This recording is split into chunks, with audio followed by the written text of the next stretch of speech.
In our headlines on this Thursday afternoon, May 4th. The U.S. Federal Reserve raises its benchmark interest rate by 25 basis points to a target range of 5% to 5.25%, further broadening the gap with South Korea's rate by 175 basis points. Officials from Seoul and Tokyo are working on the agenda of Sunday's summit between President Yoon Suk-yeol and Japanese Prime Minister Fumio Kishida that looks to address security collaboration and resilient supply chains. Meanwhile, on this Thursday afternoon, Seoul's district of Yongsan opens doors to a garden for families that was previously a garrison for American forces just a day ahead of Children's Day on May 5th. We start in the U.S., where Federal Reserve authorities have announced a rate hike of 25 basis points to crack down on inflation, but have also raised prospects of a pause in their tightening policy. Our business correspondent Shin Ha-young explains. The U.S. Federal Reserve raised its interest rates by 25 basis points on Wednesday, taking another so-called baby step. This marks the 10th consecutive rate hike since March last year. And with the Fed's move, the U.S. benchmark interest rate jumped to the 5% to 5.25% range, the highest since 2007. The Fed's efforts to tame inflation come despite ongoing concerns about recent bank failures and follow the takeover of First Republic Bank by banking giant J.P. Morgan Chase. According to the central bank, the U.S. banking system is sound and resilient. Inflation has moderated somewhat since the middle of last year. Nonetheless, inflation pressures continue to run high, and the process of getting inflation back down to 2% has a long way to go.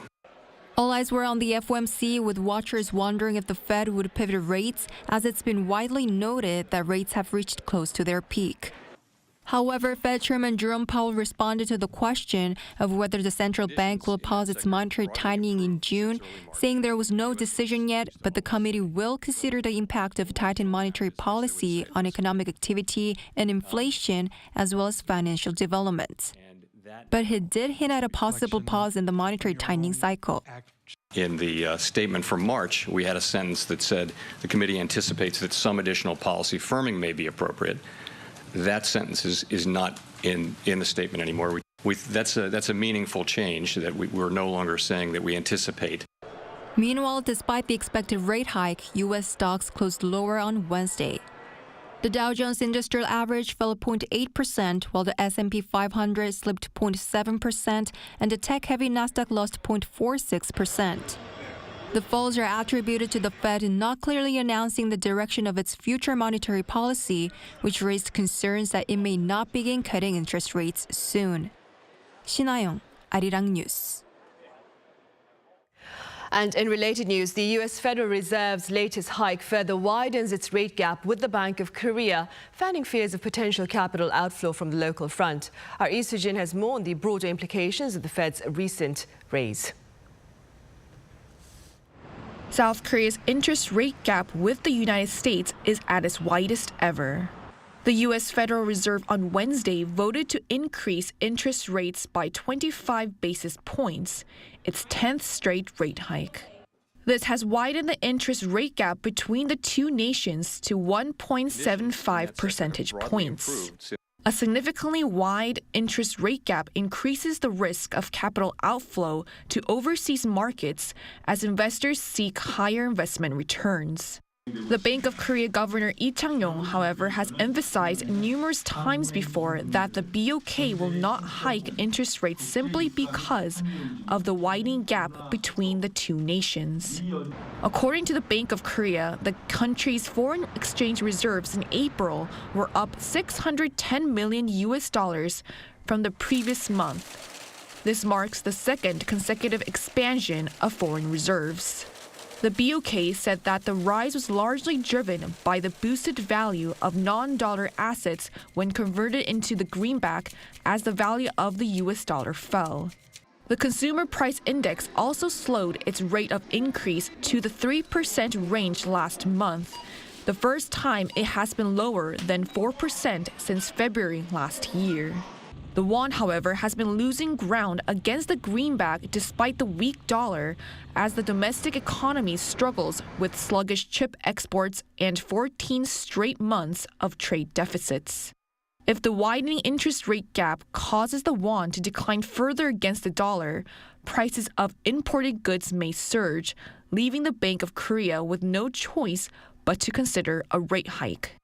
The exchange rate and the capital outflow during the 3 weeks leading up to the monetary policy meeting are thus expected to heavily influence the central bank's rate decision. If the BOK decides to keep its benchmark interest rate unchanged at the upcoming meeting, it will be its third consecutive rate freeze. 이수진, Arirang News. Fast food prices here in the country have been on the rise in recent weeks. In fact, hamburger prices soared over 17% on year in April, and Statistics Korea on Thursday pointed out this is the highest hike in 19 years. Pizza prices also surged over 12% to post their biggest jump in over 14 years.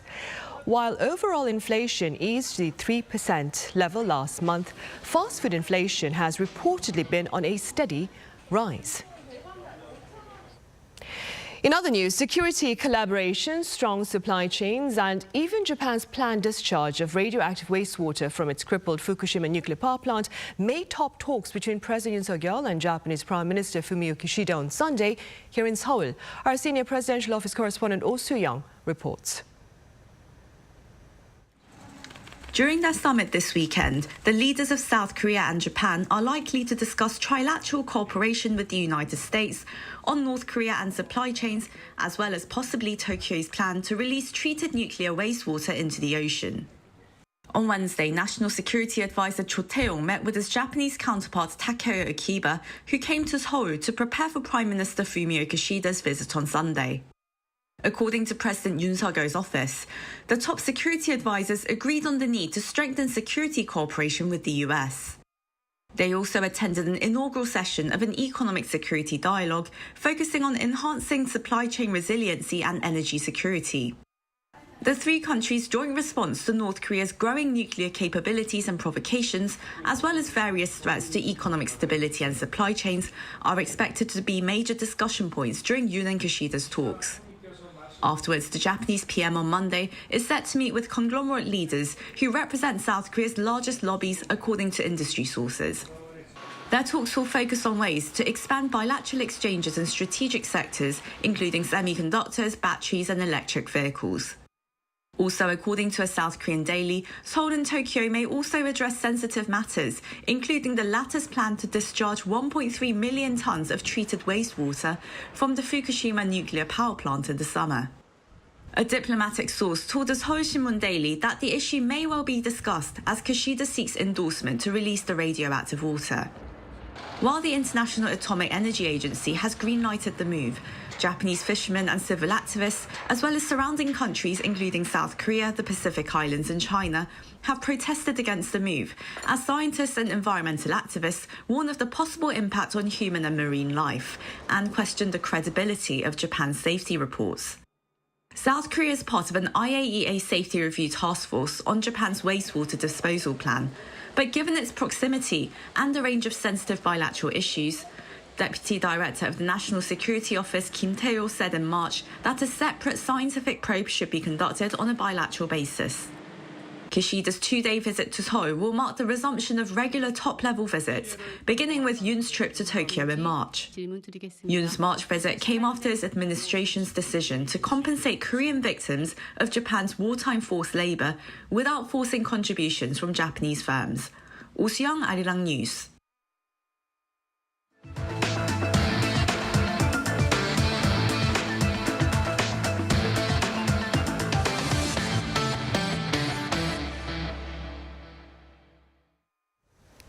Here in capital Seoul, President Yoon Suk-yeol and First Lady Kim Gun-hee partook in the opening ceremony of the Yongsan Children's Garden on this Thursday. Addressing the audience at the event, President Yoon pledged to commit to children who are, quote, the protagonists of the future. The garden was previously a garrison for military forces and opened its doors to the public on this Thursday afternoon, just ahead of Children's Day tomorrow, that is Friday, May 5th. The grounds of the garden have been returned to Korea after 120 years of occupation, first by Japanese troops and then by their American counterparts. Stretching some 230,000 square meters, the garden faces the presidential office and appears to reflect President Yoon's decision to relocate the top office district of Yongsan to be closer to the people. Over in Serbia, a security guard and 8 children were shot to death at a school in the capital city by a teenage boy. Our Isingjae has more on the tragic event. A 13-year-old boy is under arrest, accused of killing 9 people, including 8 children at a school in the Serbian capital of Belgrade on Wednesday. The shooting took place just after the first classes had begun in the morning. Police say the shooting was premeditated, as he found sheets of paper that included detailed plans, including the names of the children he wanted to kill. Killing the school security guard first, the suspect then opened fire in a history classroom, as it was closest to the entrance of the school. Another 6 children and 1 teacher were hospitalized after sustaining injuries from the shooting. According to the Serbian Interior Minister, the boy brought 2 guns from home. He was also found to have Molotov cocktails in his possession during his arrest, which were not used during the incident. He was taken into custody after he called the police himself, but at 13, he is below the age of criminal responsibility. His parents were also arrested. The prosecutor's office said the father, who owned the guns legally, will be detained for up to 48 hours. Serbian President Aleksandar Vučić expressed his sorrow over the tragic incident, with the country preparing for 3 days of national mourning. Serbia is unified in a sorrow greater than we remember. When we are unified in sorrow, we have to look for causes and the responsibility among all of us to look for solutions so something like this, no matter how unpredictable and unexpected it is, never happens again. The Serbian president announced a moratorium on new gun licenses other than for hunting, a revision of existing gun permit rules, and the surveillance of shooting ranges and how weapons are stored. Serbia has strict gun laws, but a high level of gun ownership. Isingjae, Arirang News. Also on the international front, Kremlin says Ukraine has staged an assassination attempt against President Vladimir Putin and that accordingly, Russia has reserved the right to retaliate. But as our Choi Soo-young reports, Kyiv has firmly rejected the accusation. Russia has claimed that Ukraine attacked the Kremlin with drones in an attempt to assassinate Russian President Putin. The Russian presidential administration released a statement stating that 2 unmanned aerial vehicles targeted the Kremlin on Wednesday night and that their military successfully neutralized the threat. It called the incident an act of terrorism aimed at the life of President Putin. The statement added that Putin was unharmed and was the Kremlin, and that Moscow reserved the right to take action at a suitable time and place. However, the Ukrainian government denied any involvement. President Zelensky, who was visiting Finland, denied the allegations, saying that Ukraine does not have enough weapons to carry out such an attack and that its military is only defending its territory.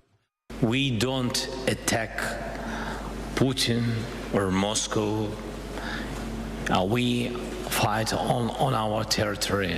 We are defending our villages and cities. We don't have, enough weapon for this. That's why we don't use it anywhere. For us, that is the deficit. We can't spend it. And we didn't attack Putin. We leave it to tribunal. In recent days, there have been several explosions and acts of sabotage at energy and transportation facilities in Russia, and Ukraine is expected to launch a large-scale counterattack soon. Meanwhile, Russia could escalate its attacks on Ukraine in response to the Kremlin drone incident. According to local authorities in the southern Ukraine province of Kherson, 16 civilians were killed in a massive attack by Russia on the same day. Choi Soo-young, Arirang News. A key task of this year's meeting of the Asian Development Bank here in Korea is the building of economic infrastructures that are resilient to climate change. That being said, our finance correspondent Lee Rae-yeon flew over to the bank's headquarters in the Philippines for more on this ambitious venture and Korea's potential role in it. To take a listen. The impacts may come in different forms, but they're getting more extreme. Speaking about the climate crisis, ADB's Special Senior Advisor Warren Evans says developing countries will be the most severely affected by accelerating climate change. Rising sea levels and increasing tropical cyclones are affecting the Pacific Island nations, while the South Asian region, home to millions of farmers, is exposed to increased storms and flooding. Cities are no exception either, with their large populations of low-income households. So all of these areas in Asia are highly vulnerable to climate impacts. And we don't have a choice from the ADB side but to focus on building resilience of those communities, those poor, vulnerable communities, to the impacts of climate change. And that's very much part of our focus. Economic development is still a must for these countries. Evans says if development is not designed to be resilient to climate impacts, it will eventually fail, as social development and low-carbon resilience are inseparable. And that's what ADB is working for. How can we change the way that we support those kind of projects so that at the same time we're reducing greenhouse gas emissions and increasing resilience to climate impacts? We need to do this through the development process, not separate from. And it's not an either-or. We have to do it. And to do this, the expert says public sector finance should be used to mobilize private sector investments in climate actions. So we need to work with governments using public sector resources to, for example, help them establish a regulatory regime that enables private sector to invest, to have the institutions in government that actually encourage and support private sector involvement in climate action. And Evans added that ADB has benchmarked South Korea's experience as the country has been working on green development in recent years. We've worked with South Korea to use your experience in the urban sector on energy efficient urban development, on green urban development, on transmission, on water, good water management. We've worked with Korea for a long time to use your experience to help developing countries learn from Korea. He says some countries have made considerable progress in integrating low carbon into their transport and energy development process, though some questions remain about whether they can keep up with the growing impact of climate change. Lee Dae-hyun, Arirang News, Manila. Up next, for those of you who have yet to decide on your weekend plans here in capital Seoul, do check out the festival that seeks to share the culture of Korea's royal palaces. My colleague Kim Jung-sil has details. Gyeongbokgung Palace welcomes visitors from all over the world. The 9-day festival highlights all 5 palaces in central Seoul by offering cultural programs day and night, from musicals and concerts to plays. One of the most popular spots here at Gyeongbokgung is Saenggwabang, a royal kitchen that used to make desserts and tea for the kings and queens during the Joseon dynasty. Here, visitors can enjoy desserts made with dried fruits, pine nuts, and rice cakes that were served for the king and queen. These days, you can often eat a lot of Western desserts, but I really enjoyed the traditional Korean desserts here that tasted somewhat more high-end and has a clean aftertaste. After relaxing a bit and enjoying the king's dessert, visitors can walk down here to Sujeongjeon Hall and enjoy some music.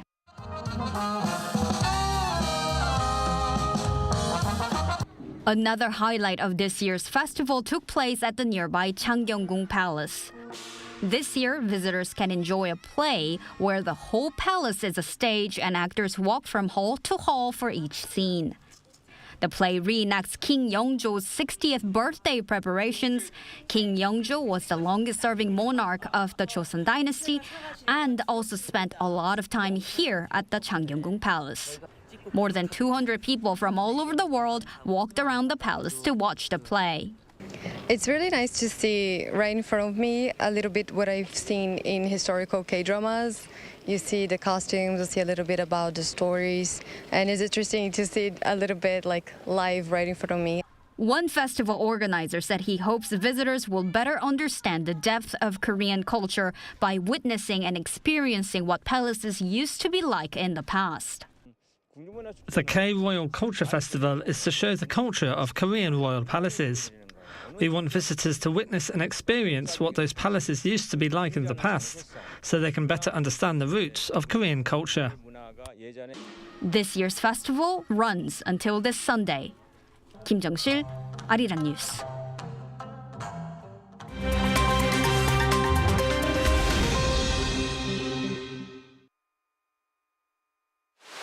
Let's take a look at what's going on in the world now. In northern and western Rwanda, search and rescue efforts are underway amid floods and mudslides triggered by torrential downpours. At least 129 people have been killed. Rwanda has been hit by rainstorms since last Tuesday, which have destroyed homes and roads. According to the Rwanda Meteorology Agency, more rain is expected over the next few days. The government has asked residents living in areas at risk of flooding to relocate. We turn over to Europe, where police have arrested over 130 people with links to Italy's 'Ndrangheta mafia. The arrests were made across several European nations, including Germany, Italy and France. It's been described as the largest coordinated operation in the fight against Italian organized crime. According to Europol, the 'Ndrangheta network focused on trafficking drugs from South America to Europe and Australia. The mafia group is also accused of supplying weapons from Pakistan to South American criminal groups. Considered one of the most powerful criminal networks in the world, the 'Ndrangheta is based in the southern Italian region of Calabria and has thousands of members globally. Now, American sprinter and long jumper Tori Bowie has died at the age of 32. She was a three-time Olympic medalist and two-time world champion in track and field. According to Bowie's agent on Wednesday, the athlete was found dead at her home in Orlando, Florida. Authorities found her after she had not been seen for several days. The cause of death is still unknown, but is not being treated as suspicious. Born in 1990 and raised in Mississippi, Bowie initially played basketball before switching to track. During the 2016 Rio Olympics, Bowie won a gold, silver and bronze medal. She also won 2 world championship titles at the 2017 World Athletics Championships in London. Her last official competition was in June 2022. And finally, 4-time Grammy Award winner Ed Sheeran has threatened to quit music if found guilty of copyright infringement. The UK singer-songwriter is embroiled in a legal dispute over whether his 2014 track, Thinking Out Loud, copies parts of Marvin Gaye's 1973 classic, Let's Get It On. During a court appearance, Sheeran reportedly said that if the plaintiffs won, quote, "I'm done, I'm stopping." The lawsuit was filed in 2018 by a company that owns part of the copyrights of Let's Get It On by late co-writer Ed Townsend. Sheeran has said that any similarities between the songs are purely coincidental and that these would be too common for a copyright violation. Matthew Ashley, Arirang News.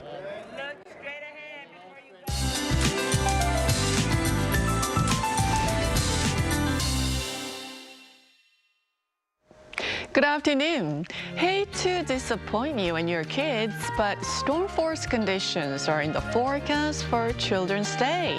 It already started to pour down on Jeju and the south coast from yesterday afternoon, with heavy rain alerts issued on the resort island, dropping 20 millimeters an hour there, and it will pick up as the day goes on. And that rain will gradually spread nationwide today. Jeju and the south coast could see up to 150 millimeters through Saturday morning, and the capital and west of Gangwon-do province could receive up to 120 millimeters with strong winds. So you need to adjust travel plans for the Children's Day weekend, but at least the conditions will improve by Saturday afternoon while skies remain cloudy. Daytime highs look similar to slightly lower this afternoon, and those of us in central regions and Jeollado provinces need to brace for heavy rain tomorrow. Looking ahead, next week looks to be a calm and promising one, with Monday marking Parents' Day here in Korea. That's Korea for you, and here's a look at the international weather conditions.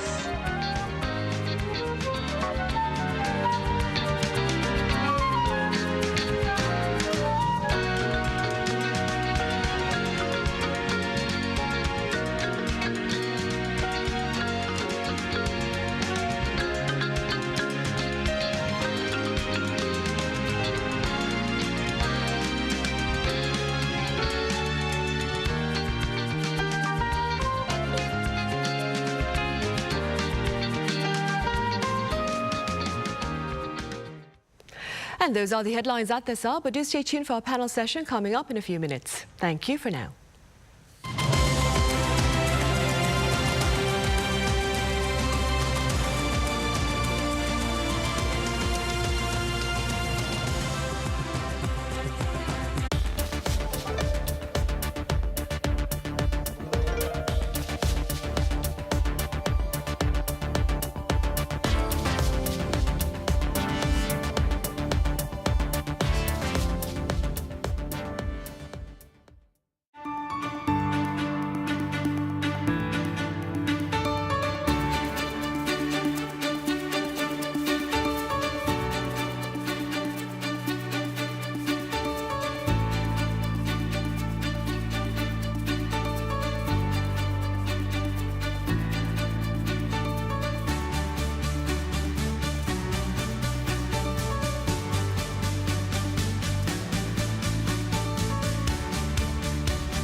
저의 타이틀곡은 헤어지자 말해요라는 노래인데요. 이 노래는 1번 트랙에 있습니다. 되게 헤어져 달라고, 헤어지자고 말해달라고 하는 노래인데 굉장히 나쁜 사람의 얘기 노래고. 손을 잡고 늘 걷던 거리에 첫눈을 보다가 문득 고백했던 그 순간 그대 먼저 헤어지자 말해요. 나는 사실 그대에게 좋은 사람이 아니에요. 그대 이제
Contour the world, simply contour. India, the United Kingdom, New Zealand. Woo!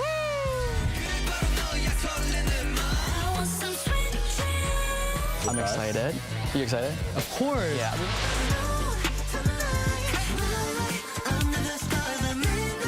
Music, start.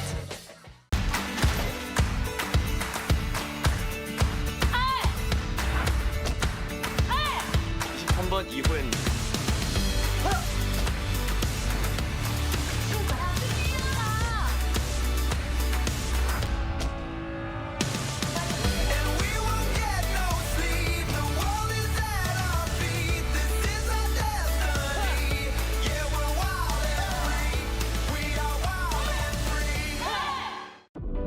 Lotus Lantern Festival.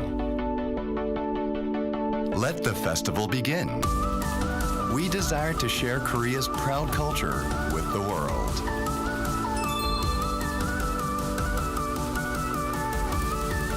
So that people can have a time of healing just by watching. and become happy as they enjoy the festival. So that joy can stay in their hearts the moment they encounter our festival. That is the reason we want to share our culture with the world. Welcome to Lotus Lantern Festival, Seoul, Korea.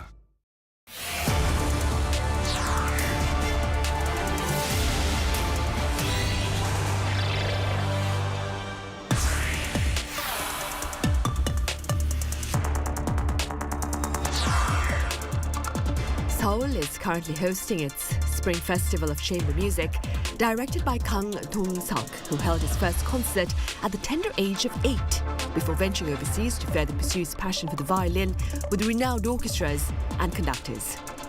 Critics have called Kang one of the world's greatest violinists, given his flawless technique and perfect bow arm that produce some of the most beautiful sounds. So what are some of the highlights of this year's Seoul Spring Festival of Chamber Music? What does director Kang believe is the appeal of chamber music? And what message does he care to share with those who wish to walk his path? Welcome to Issues and Insiders. Today, I have the pleasure of speaking with Korean violinist Kang Dong-seok, who is currently directing the Seoul Spring Festival of Chamber Music. Director Kang, a very warm welcome to you. Nice to be here. Right. Director Kang, let's begin with a few words then about this year's Seoul Spring Festival of Chamber Music. Well, this is our 18th year. In the beginning, it was just about the only chamber music festival in Korea, on a large scale like this. And over the years, I think we have contributed, luckily, that to spread, to make people understand that chamber music is something, something very interesting and even more interesting than hearing just one artist in a recital. So it's taking a long time for people to realize that. But I think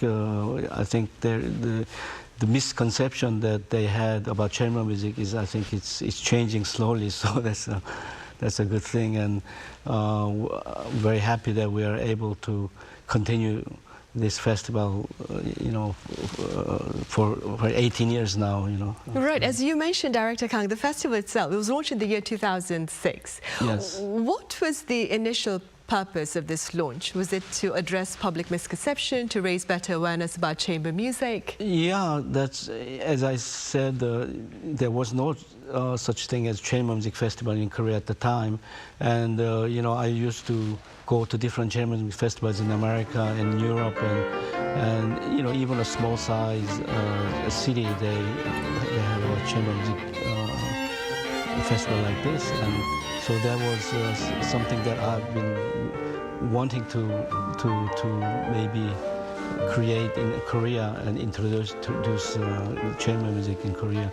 And also on a personal level, I enjoy playing chamber music, and I learn a lot from chamber music also. So it was for kind of selfish reason that I wanted to do something about chamber music. But it's a good selfish reason, right? Director Kang, I understand that this year you're featuring a larger group of performers compared to previous years. Could you tell us a bit about the performers this spring and their reaction perhaps to performing here in South Korea this year? Yeah, every year we have a theme, and this year's theme is the more the merrier. So that means we have bigger groups, bigger ensembles, more than in the past. So when you have a festival like this, it's easier to organize the big ensembles. So the audiences don't get too many opportunities to hear this kind of the pieces that are programmed this year. So there will be many sextets, septets, and octets and things like that you normally don't hear very much. And because of that, we have more performers also this year. Right, good to know. I heard a total of about 66 performers then. Yeah. Director Kang, In an interview with the local media at the height of the pandemic and right before your festival in 2020, which by the way took place in the autumn, I understand, Yes. you claimed it is the musician's duty to show the magic of live performances to audiences despite difficulties. First then, what was the festival back in the year 2020 like at the height of the pandemic, and were you able to share the magic of music with the audience back then? Yes, we had to cancel the festival in the spring because of, that was the height of the pandemic. So instead of canceling completely, we decided to postpone this, to the fall. And so we had to, of course, reduce the number of programs and make it smaller, on a smaller scale. And we had to, of course, respect all the restrictions, and we were wearing masks, and all the audiences, they were empty seats in between, and so we did it, and for musicians, it was such a relief and such an emotional experience because they were deprived of the the performances and the music during, I don't know, 6 months at least, something like that. So from both performance point of view and audience point of view, it was a very emotional gathering, and it worked out very well. So Right. we were able to. So I was so glad that we were able to continue this despite all the problems. Yeah. Director Kang, do you remember the balcony performances by quarantine musicians in Italy, where they took the balcony to perforom their music because they were quarantined? I thought that was a very emotional performance as well. A lot of things happened during the It was very pandemic. beautiful. Yeah, I have some friends who did many things and did the video things and posted in social media and all that sort of thing. So yeah, there was, for some people, it was a very creative period. It really was. The power of music, I saw it in its full force during the pandemic.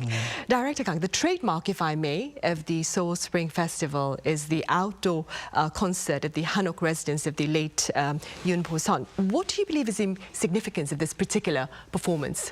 Well, I think it's the combination of the venue. This place is so special, in the middle of modern Seoul, to have this kind of, unbelievable house is something that you cannot find elsewhere. And because of that, I think there's, people are more interested in this concert than other concerts even. So because of the setting. Yeah, because of the setting, and from performance point of view, it's not necessarily very easy to perform outdoors.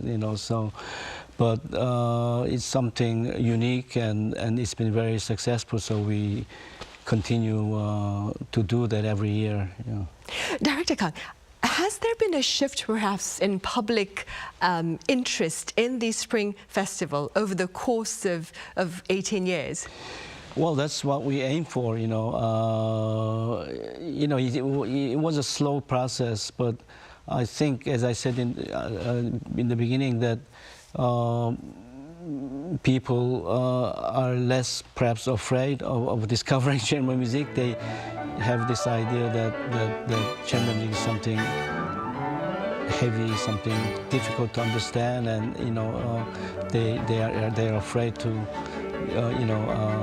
experiment that. So I think it's that kind of thing. The mentality has changed over the years, I think, and as a result, also there are many more chamber music concerts and even smaller festivals and all that. So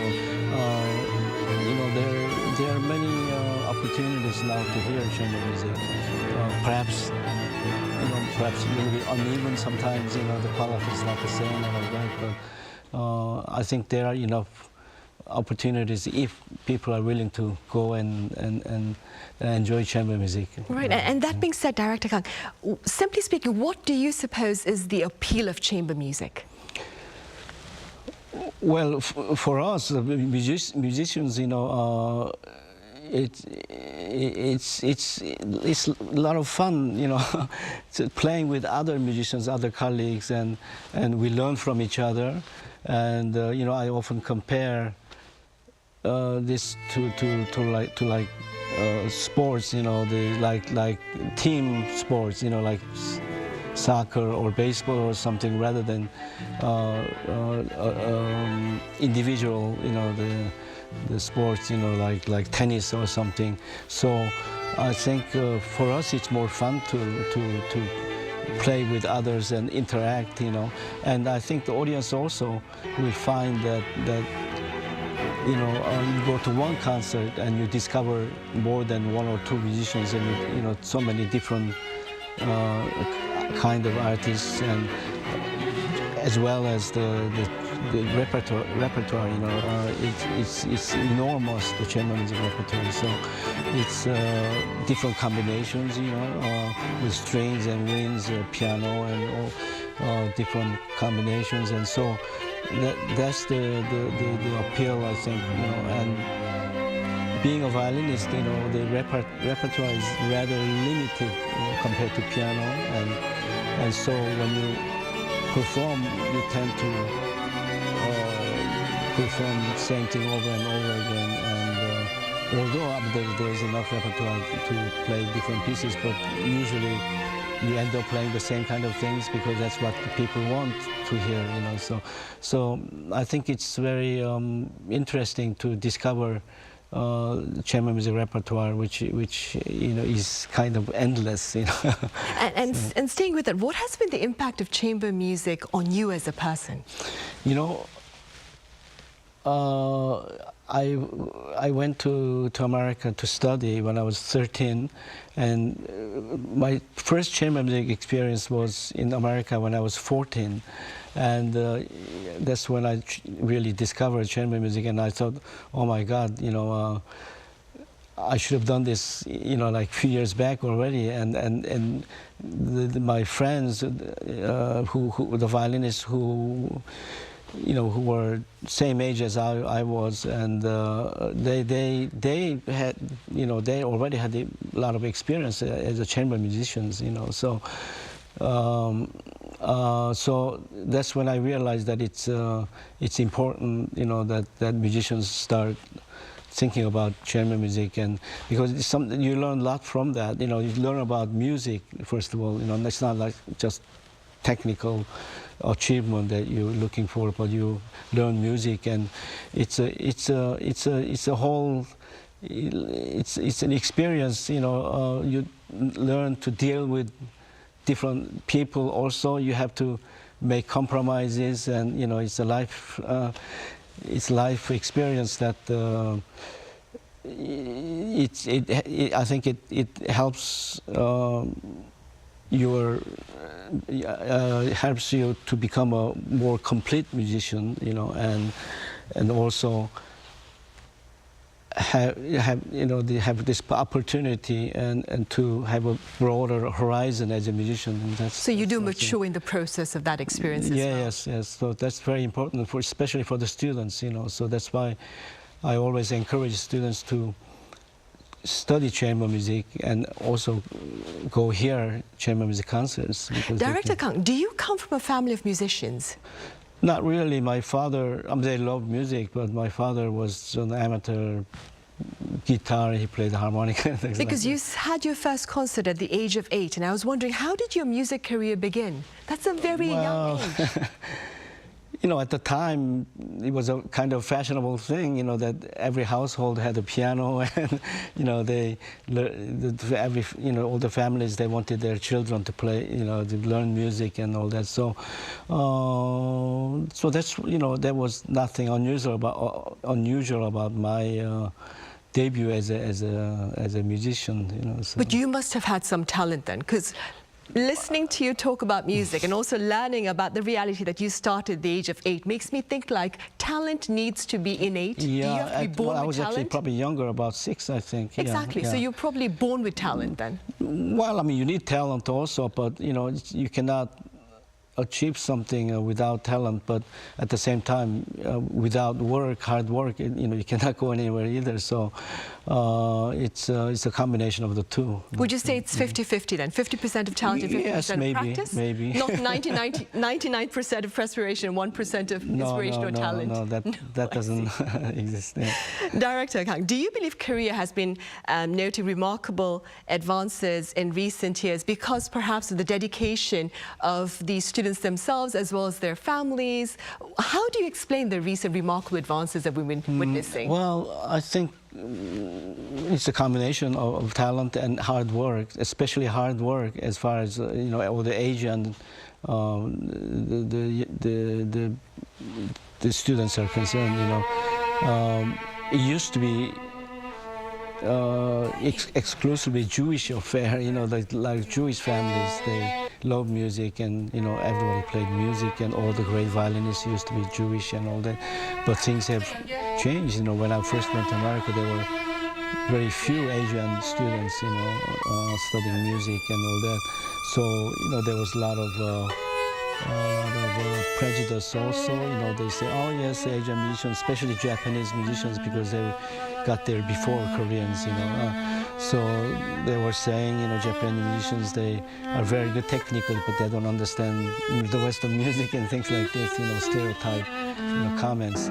But now, I mean, everywhere you go, you cannot ignore Asian, students and musicians. So, over the course of 30, 40 years, things have changed completely. Right. And that being said, Director Kang, what message perhaps would you like to share with those who wish to walk the same path that you're walking? Well, I think now that as all the Asians are so successful in classical music, I don't think they need my advice for, because it used to be that we had no choice but to go abroad to study, because if you wanted to be accomplished musician, there was no choice. But now, as you know, there are many Korean students who only study it here and go on to win big major international competitions. So things have changed a great deal. But I think it's important at one point though to go to the West, America, Europe, whatever, and perhaps experience the atmosphere and the culture and all that, because after all, that's where the Western music comes from. So right, and to broaden your horizons, of course. Yes, Director Kang, what do you propose perhaps to allow for greater interactions with the broader public and classical musicians? I don't know. There's no simple answer to that. And there isn't. There have been many attempts, in the past to spread the classical music to people who don't normally have opportunities to hear classical music and all that, and also some musicians do a lot of crossover thing, the music and all that. But in some cases, I think they do too much compromise, and in trying to reach people, ordinary people, I think they lower the level of music making or send this wrong message. And so I think it's important to keep that integrity. At the same time, try to, by performing well, I think that's, even if the music is not perhaps so easy in the beginning, I think eventually, it'll catch up with them. And I think, you don't need a training to understand Western music. And I think when it's performed well, I think it goes to your heart directly. I think there's no training for that. Because it's a universal language, yes, they exactly. say, music. Yeah. Right. Director, what are some of your future plans as a musician? Musician. Well, I just keep doing what I've been doing and try to do better. And I don't have any enormous, gigantic ambition to do something that they haven't done in the past. So I just hope that something like this festival will continue to prosper and reach bigger audience and be more successful, in the future. Right, and the Seoul Spring Festival, of course, is currently going on as we speak. Is there a particular performance that you'd like to share with the audience? Well, each program is different, and I think it all depends on your taste. Also, it's for me to say which is more interesting or that is a little more difficult. It's like asking, a mother, which child is your favorite, something like that. But there are some special concerts like the family concert, which is open to children, and I mean, all the concerts are open to children also, but this is especially for children and the families, so we have some normal music, and this year we have a mime, who is coming, and a wonderful mime, so he'll be performing at the family concert, and we talked about the special concert at Yumboson residence, so at the Hanok residence. That kind of thing, yeah. It really does sound like the more the merrier then. All right, Director Kang, thank you so much for making the time to be here live with us. Thank you. Right, well, on that note, we end this edition of Issues and Insiders. As always, thank you for watching.